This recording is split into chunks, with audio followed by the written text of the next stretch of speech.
नमस्कार प्रिय स्टूडेंट, हमारा चैप्टर चल रहा था रणथंभौर के चौहान। तो रणथंभौर के चौहानों में हम पढ़ रहे थे हमीरदेव चौहान, जिनका शासनकाल था 1282 से लेकर और 1301 ईस्वी तक। तो इनके बारे में हम इनका सामान्य जीवन परिचय देख चुके हैं और जो इन्होंने दिग्विजय की नीति अपनाई थी। दिग्विजय का मतलब ये होता है कि अपने राज्य के आसपास के क्षेत्र को अपने जीतकर अपने राज्य में मिलाना। तो देखिए, उस दिग्विजय की नीति के बाद इन्होंने हमीरदेव चौहान ने एक यज्ञ करवाया और ये इस यज्ञ का नाम था कोटि यजन यज्ञ। और ये यज्ञ अश्वमेध यज्ञ की तरह ही होता था और इसके पुरोहित थे विश्वरूप।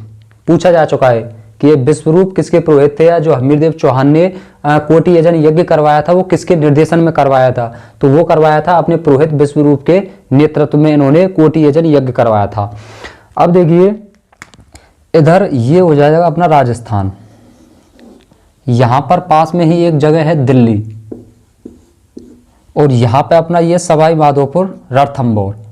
तो यहां पर दिल्ली में 1290 में एक नए वंश की स्थापना होती है और वो है खिलजी वंश।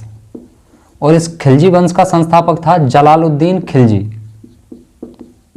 जलालुद्दीन। तो जब जलालुद्दीन दिल्ली की तख्त पर बैठा तो उसने अपने आसपास की क्षेत्र पे नजर दौड़ाई और उसने देखा कि दिल्ली के पास में ही राजपूताने में एक राज्य है रणथंभौर और यहाँ का शासक है एक प्रबल शक्ति के रूप में उभर रहा है। तो जलालुद्दीन ने सोचा कि भाई ये पड़ोसी है और एक प्रबल शक्ति के रूप में उभर रहा है, तो ये मान ना मान भविष्य में मेरे लिए कोई परेशानी खड़ा कर सकता है। तो इस वजह से इस जलालुद्दीन खिलजी ने हमीरदेव चौहान की शक्ति को दमन करने के लिए, शक्ति को दाबने के लिए, हमीरदेव चौहान का दमन करने के लिए दो सैन्य अभियान किए। एक तो था 1290 में और एक था 1292 में और ये दोनों असफल सैन्य अभियान थे। अब देखिए, जो वर्णन अच्छे तरीके से मिलता है वो मिलता है कि अमीर खुसरो, इनका एक दरबारी कवि था अमीर खुसरो। उसने बताया है कि 1291 में जलालुद्दीन खिलजी ने आक्रमण किया था रणथंभौर पर। तो यहाँ रणथंभौर ये रहा और इसी के दक्षिण पूरब में एक जगह और है राजस्थान में, उसको बोलते हैं झाइन। तो यहां से जलालुद्दीन खिलजी ने, अब हम अमीर खुसरो के वर्णन के अनुसार पढ़ रहे हैं, जो अमीर खुसरो ने अपनी किताब में लिखा है उसके हिसाब से। तो यहां से जलालुद्दीन खिलजी ने सैन्य अभियान भेजा रणथंभौर। इधर रणथंभौर से हमीरदेव चौहान ने देखा कि भाई तुर्क सेना रणथंभौर पर हमला करने के लिए आगे बढ़ रही है। तो इन्होंने कुछ यही 1500 सैनिक भेजे देखने के लिए कि भाई देख के आओ, जांच करके आओ क्या बात है। तो इनका गलती से मुकाबला हो जाता है तुर्क सैनिकों से और तुर्क सैनिकों से हो जाता है तो इसमें राजपूत पीछे हटते हैं, राजपूतों की हत्या कर दी जाती है, मार दिए जाते हैं राजपूत। तो इस प्रारंभिक सफलता से जलालुद्दीन खिलजी उत्साहित हो जाता है और वो अगले ही कदम झैन के दुर्ग की ओर आक्रमण करता है। और जैसे ही वो झैन के दुर्ग की ओर आक्रमण करता है, दुर्ग पर आक्रमण करता है, ये झैन दुर्ग कहलाता है रणथंभौर की कुंजी। रणथंभौर दुर्ग की कुंजी, कुंजी बोलते हैं चाबी। कहने का मतलब ये है कि अगर रणथंभौर पर जाना है, रणथंभौर दुर्ग तक जाना है, तो सबसे पहले आपको झैन का दुर्ग जीतना होगा या झैन के दुर्ग से ही आपको प्रवेश करना होगा। तो इस वजह से इसको कहा जाता है रणथंभौर दुर्ग की कुंजी। अब देखिए, जब हमीरदेव चौहान को यह पता लगा कि हमारे राजपूत सैनिक हैं जो प्रथम प्रयास है उसमें असफल हो गए हैं या मुठभेड़ में उनकी कुछ लोगों की हत्या हो गई है, तो फिर इन्होंने हमीरदेव चौहान ने अपना एक सेनापति गुरु दास सैनी, इसके नेतृत्व में 10,000 सेना भेजी। 10,000 सेना भेजी झैन की रक्षा करने के लिए। लेकिन यहाँ पर जब युद्ध होता है तो इसमें गुरदास सैनी मारे जाते हैं और जो चौहान सैनिक है, चौहान सेना है, वो परास्त होती है और ये झैन पर इनका अधिकार हो जाता है तुर्क मुसलमानों का या जलालुद्दीन खिलजी का। अब इनके हौसले और उत्साहित हो गए, ये इन्होंने झैन दुर्ग को जीत लिया। अब इनकी इच्छा हुई कि अब हमें रणथंभौर दुर्ग को भी फतेह करना है। तो फिर ये सेना लेकर बढ़े रणथंभौर दुर्ग की ओर और रणथंभौर दुर्ग की ओर बढ़े। तो रणथंभौर दुर्ग आपको पता है पहाड़ी दुर्ग है, नैसर्गिक इसको सुरक्षा प्रदान कर रखी है आसपास की पहाड़ियों ने। तो इस वजह से इस दुर्ग को जीतना इतना आसान नहीं था।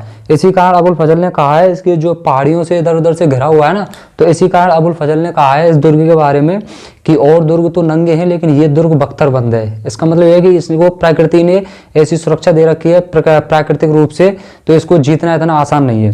तो यहाँ से जलालुद्दीन खिलजी अपनी सेना लेके बढ़ता है और ये रणथंभौर दुर्ग को जा घेरता है। लेकिन हमीरदेव चौहान है वो युद्ध करना मुनासिब नहीं समझते हैं और वो आराम से अपने दुर्ग में ही रहते हैं और अपनी प्रजा की देखभाल करते हैं। तो जब जलालुद्दीन खिलजी ने इस रणथंभौर दुर्ग का घेरा डाला तो कई महीनों तक घेरे डाले रहा वो, लेकिन उसको सफलता नहीं मिली। कई प्रयास किए उसने, उसको सफलता नहीं मिली। अंततः उसने खींच के यहाँ से ये घेरा उठाने की सोची कि घेरा उठाते भाई ऐसे तो जीत तो मिल नहीं रही है और वापस दिल्ली लौटते हैं। तो इसका एक जलालुद्दीन खिलजी का एक सलाहकार था, उसका नाम था अहमद चप। तो इस अहमद चप ने जलालुद्दीन खिलजी को सलाह दी कि ऐसा कीजिए, इस घेरे को कुछ दिन और बढ़ा दीजिए और हो सकता है कि हमें कुछ हासिल हो। लेकिन जब अहमद चाप ने सलाह दी तो इसके प्रत्युत्तर में जलालुद्दीन खिलजी ने कहा कि भाई ऐसे 10 दुर्गों को, जैसा रणथंभौर का दुर्ग है, ऐसे 10 दुर्गों को मैं मुसलमान के एक बाल के बराबर नहीं समझता, एक बाल के बराबर नहीं समझता। तो ऐसे कह के इसने रणथंभौर दुर्ग का घेरा उठाया और वापस हो लिया। तो अब देखो, जब इसने काफ़ी प्रयास कर लिया, रणथंभौर दुर्ग को जीत नहीं पाया, तो इसने ऐसा स्टेटमेंट दे दिया कि ऐसे 10 दुर्गों को मैं मुसलमान के एक बाल के बराबर नहीं समझता।